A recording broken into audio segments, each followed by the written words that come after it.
saving, and in the case of the young kids, it's expected. It's expected because, again, in the Czech Republic, our students walk into a classroom and they have to go back about 100 years because they're all sat with their laptops or their mobile phones or their smartphones, and they go into the most ill-equipped classrooms, shoddy blackboards, poor cassette recorders, and we're never going to engage the students. So a lot of people are saying it's expected, it's what we need. So teachers need to start moving beyond the fear. Mark took place in the Learning Technologies pre-conference event, which is great, because I just finished reading From Blocks to Bombs. And if you can get a hold of that book, it's a fabulous book to read about how technology and the need for different literacies comes up. There'll be a few more quotes read.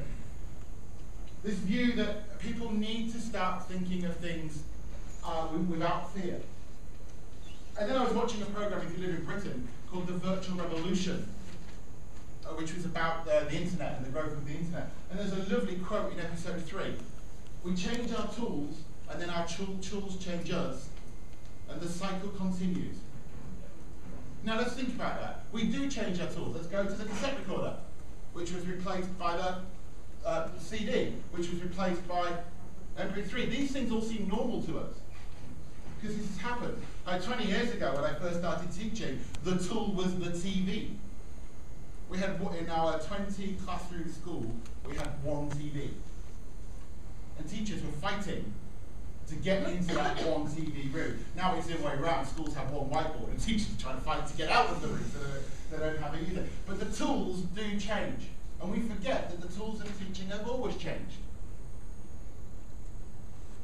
Stephen Bax, also at the Learning Technologies meeting on Tuesday, talked about normalisation. I didn't know that quote, so I used a quote from Mark's book. In time, everything becomes normal. We accept them. The quote, the example Stephen was giving in the Learning Technologies group was the button. How normal the button was. We don't even think about it. It's a really important tool. Without it, I now look fairly stupid. But it's normal in our life, and I think it's a lovely quote that at the moment we're making too much stress about technology. We're not making any sense of technology because we're told it's not good. We're told that it's replacing method, but it's just a tool. It really is just a tool. There's a classroom from about 100 years ago. After yesterday's Twitter arguments about copyright, I'm really worried about that because I just ripped it off Google copyright and smacked it up there in the room. So there's a picture from 100 years ago. There's a tool. There's another tool. My hobby is cooking.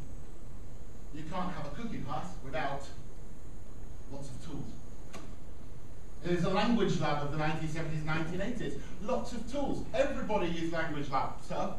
Really didn't motivate. Yes, Neil? So, yeah, I mean, I think one of the things is if it was language labs and things like that, teachers would see systematic training with that. But with technology, can you get there? Okay. Give me about 3 slides. Yeah, because that's the problem with me. I totally agree. I'm setting out the disadvantages, bringing in the advantages, conclude with that. Okay? Yeah. Thanks, Neil. If I don't do it, please come back and get me on it. Yeah? This is a classroom similar to how I started, not in science, but there's a TV, that's a tool, there's the board, there's the projector, they're all tools. And they're all tools we don't even worry about anymore. Yeah.